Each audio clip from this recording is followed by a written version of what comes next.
Jadi salam sejahtera. Izin untuk menyampaikan paparan dengan judul konservasi mangrove dan pemberdayaan masyarakat dan upaya mitigasi abrasi di Pantai Muara Bungin, Muara Gembong di Kabupaten Bekasi. Jadi kita tahu bahwa ekosistem mangrove memberikan manfaat yang signifikan terhadap pemeliharaan kualitas di lingkungan wilayah pesisir. Gitu. Jadi ancaman abrasi di pesisir pantai utara Kabupaten Bekasi ini terjadi sebagai akibat dari alih fungsi dari lahan tambak, eh, kemudian menjadi pemukiman dan lain-lain. Sebagai buktinya bahwa data dari tahun 1985 hingga sekarang, tahun 2025 itu terlihat bahwa wilayah pantai utara di Kabupaten Bekasi ini terkikis oleh apa namanya arus ombak sehingga ada sekian uh, bagian wilayah yang sekarang sudah menjadi laut kira-kira gitu. Sementara keberadaan kawasan hutan lindung di Kabupaten Bekasi ini masih sangat penting diperlukan sesuai dengan fungsi ekologisnya seperti pencegahan terhadap abrasi, pencegahan intrusi air laut, dan penyediaan habitat satwa.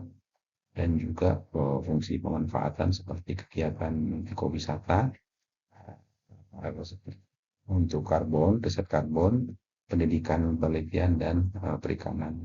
Sehingga memang kegiatan konservasi mangrove ini menjadi penting dan berkontribusi terhadap penanaman perubahan iklim. Jadi penurunan emisi karbon maupun peningkatan keanekaragaman hayati ini itu punya peran yang sangat signifikan dalam upaya apa namanya rehabilitasi lahan di wilayah pantai utara Pulau Jawa. Tujuan kegiatan ini yang pertama adalah pengembangan penanaman mangrove di Pantai Bungin untuk tujuan penghijauan dan mitigasi bencana abrasi yang sudah terjadi di wilayah itu. Dan yang kedua, pemberdayaan ekonomi masyarakat di Pantai Bungin melalui pengembangan kegiatan-kegiatan yang berbasis pada produk lokal, melalui berbagai inovasi dalam aspek produksi hingga penguatan di aspek pemasaran.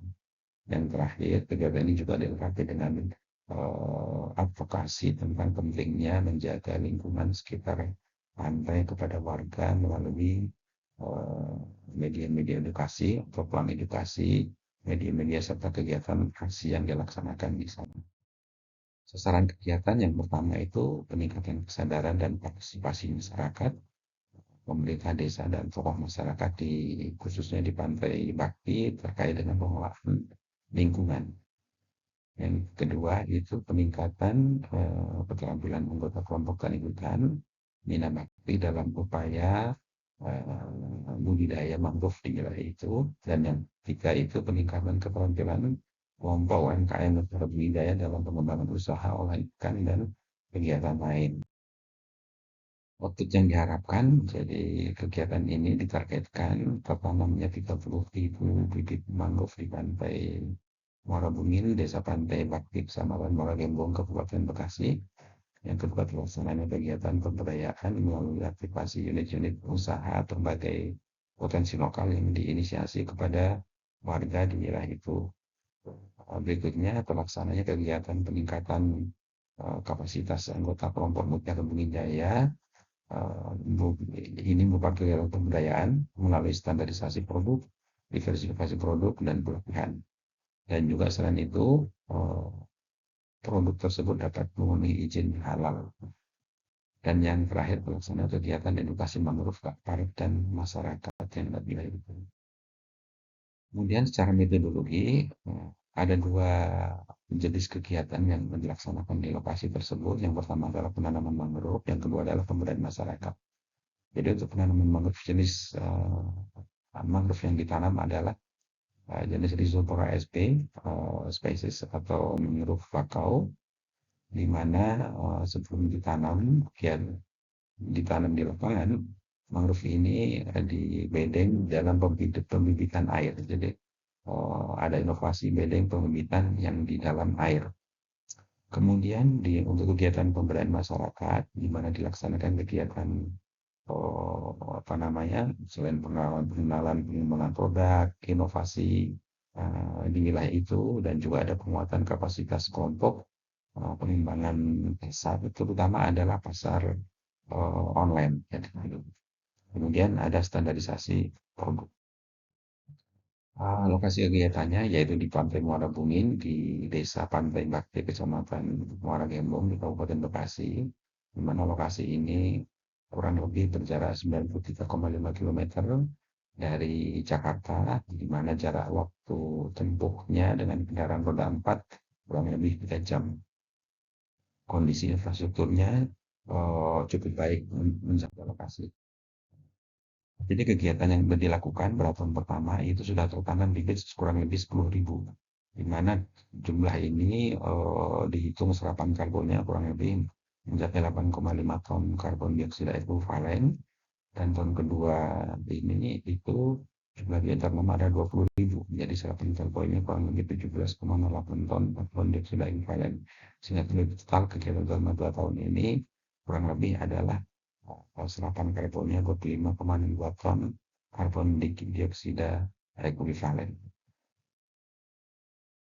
Nah, dari kegiatan yang dilakukan selama 2 tahun ini, indikator capaian yang sudah bisa disampaikan itu adalah sebagai berikut. Jadi capaian ini dihitung berdasarkan Compass Sustainability.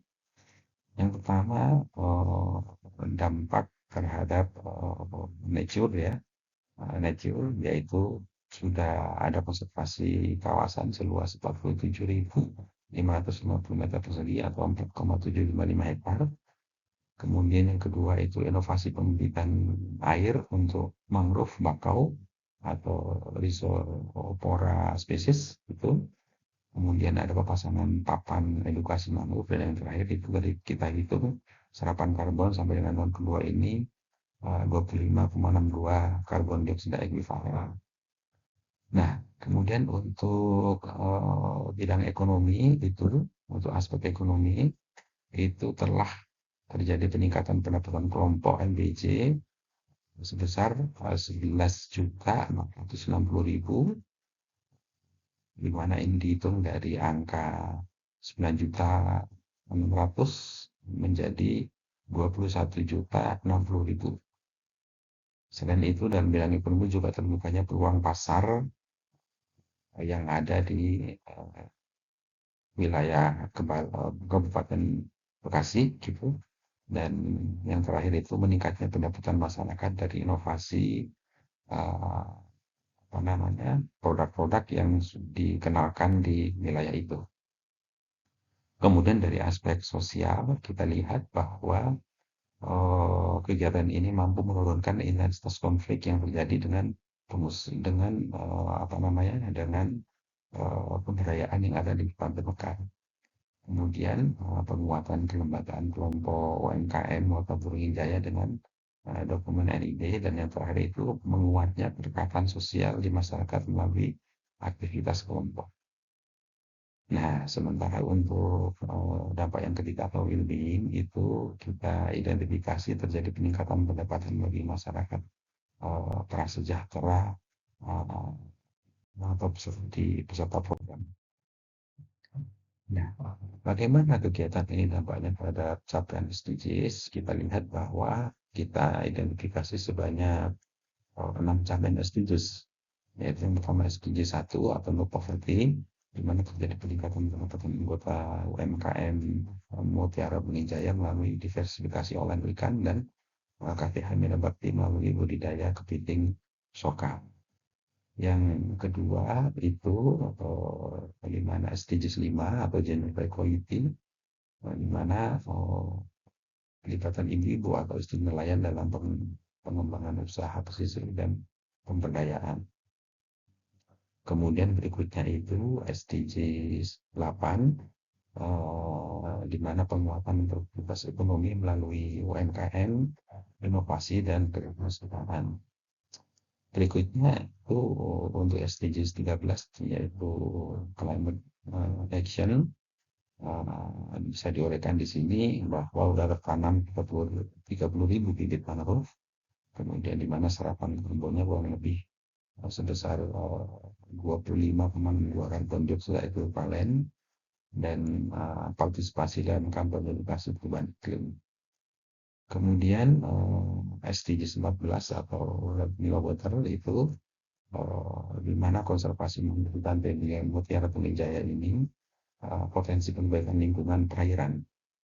Gitu. Selain itu juga ada coastal development, di mana dalam kegiatan ini semua stakeholder yang terlibat di dalam kegiatan ini secara aktif untuk membersihkan pantai yang ada di wilayah itu.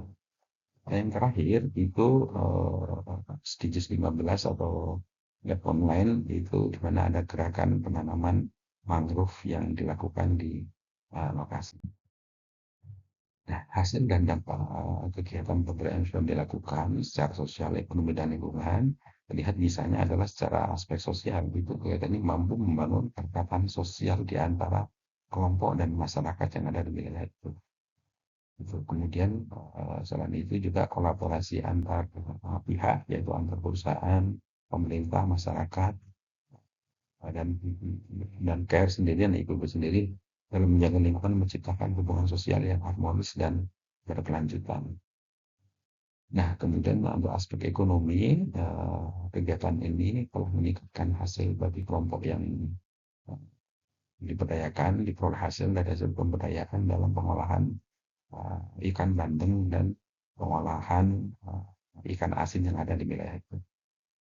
Nah, kemudian peningkatan kapabilitas kelompok Mutiara Brawijaya untuk meningkatkan soft skill pengolahan produk lokal. Misalnya adalah batik yang dibuat dari mangrove.